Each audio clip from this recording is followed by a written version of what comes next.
Okay, so I know I'm a little late to this, but I'm gonna review it anyway. Let's just talk about episode 3 and 4 for Maul Shadow Lord. Now, in hindsight, having watched all 4 episodes now, I think these 4 episodes kind of set up, sort of acting as a filler almost for the end of episode 4. I think going into this 5th episode, this is what it feels like everything's been building up to. We've seen what happens at the end of episode 4 is clearly shown in a vast majority of the marketing in pretty much every single trailer. So we're gonna get to that in a moment. So for episode 3, a majority of episode 3 is Maul sort of trying to tempt Devon to the dark side. She sort of has her beliefs with her master. She was a Jedi. She's very close with her master, obviously. She obviously has high respect for her master. But Maul, we see, is making some interesting points. You know, her whole life is to be a Jedi, and that doesn't really mean anything anymore. Is it a way of life? Is it the legal protectors of the galaxy? Is it to be a part of the Grand Army of the Republic? Is it to serve the Republic? Is it to just help those in need? She's sort of wrestling with the idea of what is a Jedi anymore. And Maul is pretty much, he's challenging that. He's trying to incite this idea that the Jedi have become essentially irrelevant when it comes to the terms of the Empire. And so he's trying to basically tempt her to the dark side without being forceful about it. He's very careful with his words. He keeps trying to make this her choice. She decides, nope, I'm going after you. I'm going to try to kill you. He's like, okay, fine, then do it. And obviously, she doesn't succeed. There's just this little bit of his manipulation strategy that's just so interesting because not only I think is it interesting for Maul as a character, but Sam Witwer does such an incredible job with his delivery, with bringing this character to life. I mean, you had people who would say Maul was their favorite based off of the Phantom Menace alone, because it was a really cool fight. It was done really well. There's a lot to like about him, but he didn't really do a whole lot in the grand scheme of the saga in terms of having a lot of dialogue or a lot of screen time, or really more than just one really cool fight. So Sam Witwer has now been given the chance to bring so much more life to this character that was kind of already a favorite for some, and now he's a favorite for so many more people. So even though Maul isn't necessarily, I would argue, the most interesting character in the show at the moment, a majority of the side characters, like Captain Lawson, Devon right now, her master, there's a lot of interesting characters in the show. Vario is kind of this guy that I was like, okay, this guy's an idiot. I'm not going to care for him. And now, episode 34, I'm kind of like, maybe Vario's alright. He's kind of funny. He's kind of growing on me. So a lot of the side characters are, in my opinion, I think just a little bit more interesting, even though Maul still is the best character performance-wise. So episode 3 is vastly about trying to tempt her. Episode 4 is more about Maul's revenge on his enemies. We see Obadiah, the planet with the Pikes, which I believe, I don't know about canonically. I think theatrically, the first time we see this planet is in Clone Wars.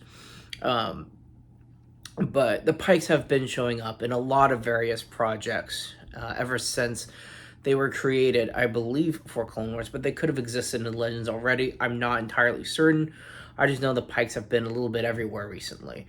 And so the Pikes are yet again in this episode again, but Maul has his sights on their leader, who has also had a extreme minimal amount of screen time until now.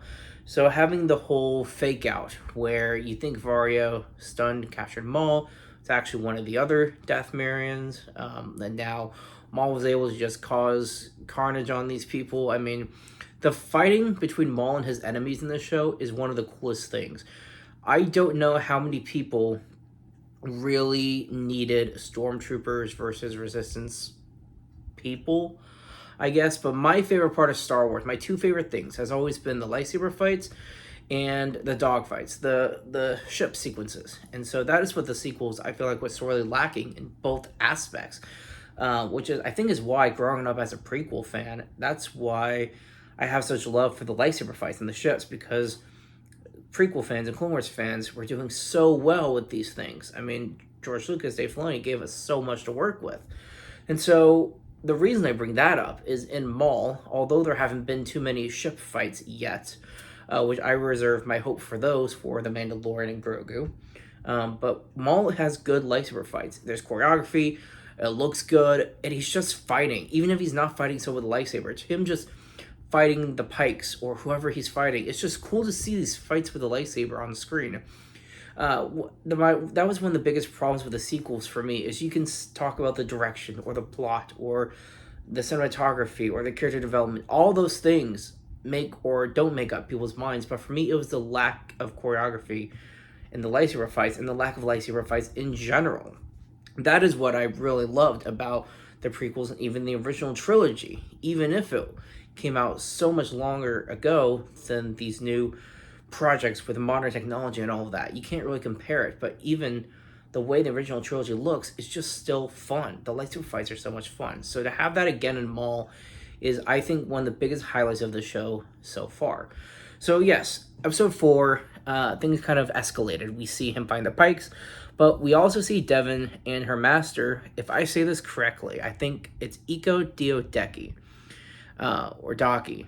However, it's technically pronounced. Devon and Uncle Daki, as he introduced himself to Captain Lawson. We're just going to call him Uncle Daki for this episode. Uncle Daki and Devon come face to face with Maul in this episode, and we get a really cool lightsaber fight.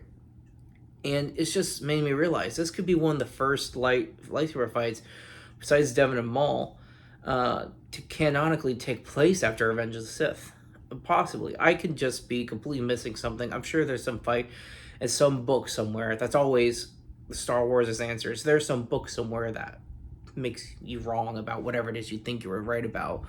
But it was just cool to see a Sith versus Jedi again. I don't know how long that's been, because personally, when it comes to Rebels, I just don't think Inquisitors count. I think to see a Sith versus a Jedi, it's just something that was just really cool about Clone Wars, and something that was really cool about the original trilogy and the prequels and so many other projects. So to see this again was something really incredible, and that is why I think I'm so into the show right now, is because it feels like it's giving someone who's a fan of lightsaber duels, it's giving me everything I've wanted for years. I've been waiting for a project like this, and I didn't think it was going to be Maul that would give it to us. Years ago, I didn't even think Maul would ever get us on project, let alone be set during the time of the Empire, let alone fight Jedi in the show too.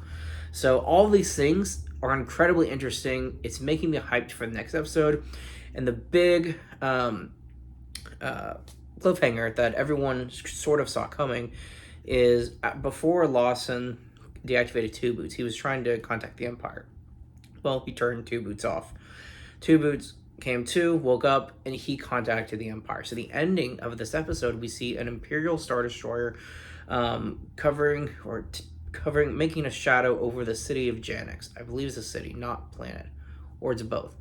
So we see an Imperial Star Destroyer here on this world that all of our characters are taking place in. And so we know the Empire's here. We know if the Inquisitors aren't here already, they're showing up very soon. And we've seen so much from the trailers that Maul is going to cause just carnage to the Empire. We see him destroying walkers, various stormtroopers. He's fighting the Inquisitors. There's teases of Darth Vader, so we'll see if that ends up having any merit or not, which I think could be really cool to see. It just depends on how they do it, I guess. So I'm very interested in where this series is going. I know there was a teaser where one of the Inquisitors is faced in front of a giant hologram saying, I think my Lord Maul lives. I think that's what the Inquisitor said. So he could be talking to the first or the Grand Inquisitor, maybe Sidious, but I think it's going to be Vader. So I think one of two things could happen. One, Maul will fight Vader, which is inevitable, even though there's not going to be any intrigue with it because they both survive and neither of them are actually going to destroy the other. Or I think what could be really interesting is if Darth Vader kills Devon's master, that could push her to the dark side, or at least aligning with Maul for the sake of the Empire is now their common enemy. So I think that's a very real possibility. Right now, I like Uncle Daki. I think he's a cool character. I think he's a very trusting person, and I think, unfortunately, that's going to ultimately be his downfall in this show. I hope I'm wrong, but that's kind of where that's where my theories are leaning for the moment. But irregardless, there's plenty to look forward to, and I'm excited to see what happens with this next episode. So thanks for watching, guys. See you all next time.